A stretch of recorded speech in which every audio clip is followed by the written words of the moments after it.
And now moving on to a story that we touched upon at the top of the program. The 2013 Maldivian presidential elections, the voting started today in a peaceful manner. Well, news first, Ramesh Rugal Bandara is in Malé at the moment, and he filed a report. He did say that there was great enthusiasm among the public in Malé as they went to cast their vote. Let's take a look.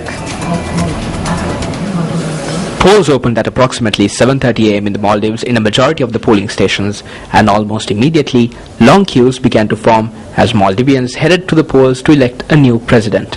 There was much enthusiasm among the public as they prepared to exercise their franchise in the 10th presidential election of the Maldives.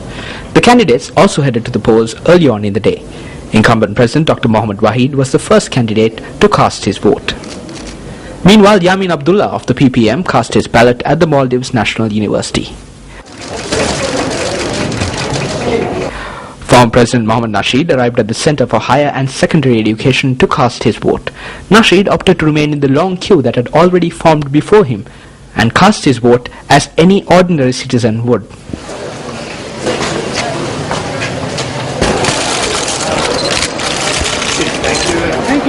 Shortly before polls closed, Transparency Maldives announced during a media briefing that the election was set up in a manner to ensure the secrecy of the ballot. The opening of the polls was smooth. The administrative preparation and execution went well. All ballot boxes were present and verified as empty at the start of polls. Candidates were represented with 2 or more candidate agents or party agents present in 82.4% of all observed polling stations at the time of opening. Our observers concluded that the polling stations were set up to ensure secret vote in vast majority of cases, that is 98.2% of cases. Polls for the Maldivian presidential election 2013 concluded at 4 p.m. today, and the counting of ballots is currently underway. Now, what should be noted is that the polling stations double as the counting centers as well. The Maldivian Election Commission believes that they will be able to release the initial results by midnight tonight. For News First, I'm Ramesh Rugal Bandara from Malé, Maldives. Well, on Words of Wisdom tonight, we'll take a listen to the words of retired military general in the U.S. and former U.S. Secretary of State Colin Powell.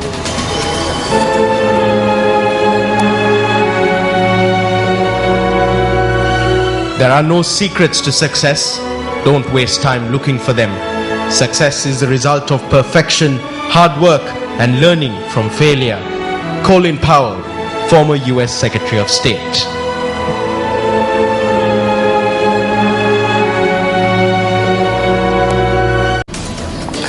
Secretary to the Treasury and Ministry of Finance and Planning, Dr. P.B. Jayasundara, says that policy alone will not ensure the success of tax reforms. He expressed these views while addressing a lecture in Colombo last evening. Secretary of the Ministry of Finance and Planning, Dr. P.B. Jayasundara, delivered the Lakmali Nanayakkara Memorial Lecture in Colombo yesterday. The event was held to commemorate the late President of the Institute of Chartered Accountants of Sri Lanka, Lakmali Nanayakkara. In his lecture, Dr. Jayasundara focused on the success of the government's taxation policy reforms in the last budget and spoke on the need for private sector involvement to ensure the success of taxation reforms. The success of reforms depends not only on the policy, its implementation, the required institutional and human resource transformation. It also depends on the role played by private sector stakeholders, in particular the accountants and tax consultants who are engaged in the process. The General Secretary of the Citizens Front, MP J. Sri Ranga, engaged in election campaign activity in several areas in the Matale district today.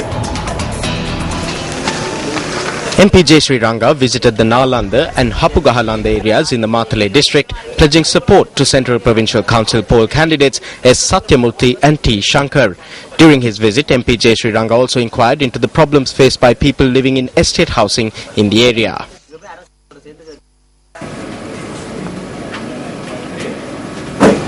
The 6th Kamala Sabesan Memorial Oration took place in Colombo last evening.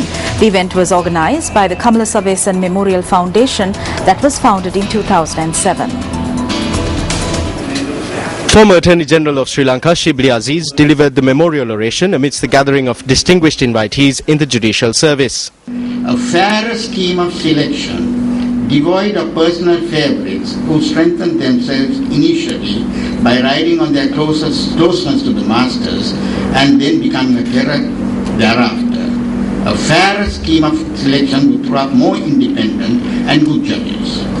I would suggest that all of us, not merely the lawyers and the Bar Association, but everybody concerned with the fate of the judiciary, call for changes. These need not necessarily be constitutional changes, which seems a near impossibility to achieve in the short term in the background of resolving the national question, but could even be administrative changes which can be effected within the present constitution. This can be done by firmly and consistently persuading the executive presidency to adhere to these norms in exercising its powers. Former Attorney General Shibli Aziz also spoke on appointments and the dismissal of judges. Whilst appointments to the post have to be done in the correct manner, the dismissal of a judge of the High Judiciary has to be similarly done with great circumspection. Again, a proposal was made, and this time the proposal was accepted and was found in the short-lived draft constitution, the 1995 or 1997. This mandated an inquiry before the removal of a Chief Justice by a committee of 3 present or retired judges of the highest court of a Commonwealth country.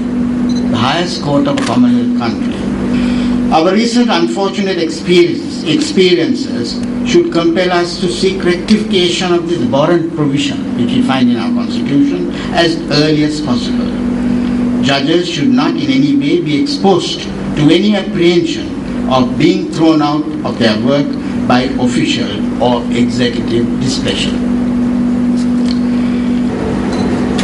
The official website of the Kamala Sabyasan Foundation was also launched at the event last evening. In other local news, the section of the Northern Railway line from Omanthe to Kilinochchi will be reopened on the 14th of this month after a lapse of 23 years. Minister of Transport Kumara Welgama inspected the railway line yesterday. The minister, who commenced his inspection tour from the Anuradhapura railway station, accompanied by public officials, arrived at the Omanthe railway station in an S12 power set.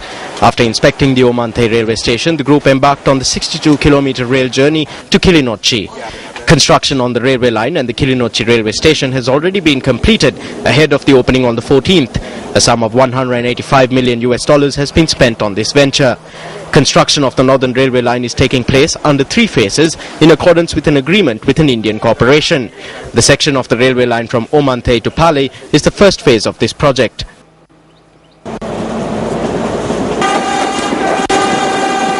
Passenger wagon එකේ අපිට තියෙන්නේ පරණ wagon වගේ. දැන් තියෙන ඔක්කොම power sets නේ. The passenger wagons we have are of an older type. Modern trains are equipped with power sets. We expect to secure 100 new passenger wagons in the near future. We have 6 engines. Of the total of 9 engines we have, 6 are new and usable. If we secure new passenger wagons, we will be able to provide a great service. ඉතින් අලුත් passenger wagons උත් ගත්තොත් අපිට පුළුවන් වෙනවා හොඳ සේවාවක් ලබා දෙන්න. The Ministry of Transport says the new railway line will reduce travel time between Omanthe and Kilinochchi to 45 minutes. The Ministry of Transport says plans have been made to add 4 luxury train services on the Northern Railway line.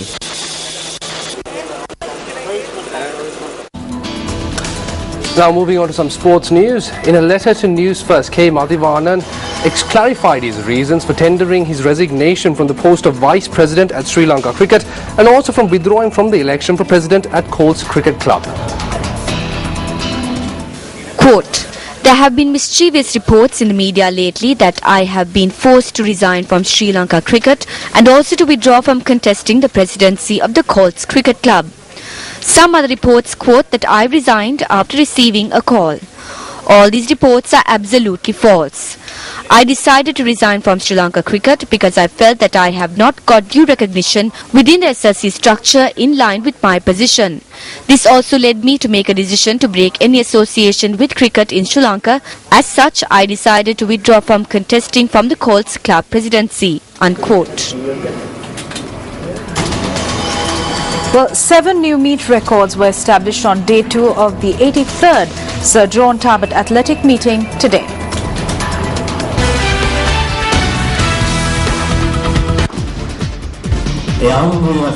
The event was held at the Sugathadasa Stadium in Colombo. On day 2, the Valal A. Ratnayaka Central College established new meet records in the under-20 girls 800-meter event and the boys pole vault event. The highlight of the day was the under-20 and under-18 hurdles event, where 3 new meet records were established. Over 3,200 athletes are taking part in the 83rd Sir John Tarbert Athletic Meet, which will conclude tomorrow.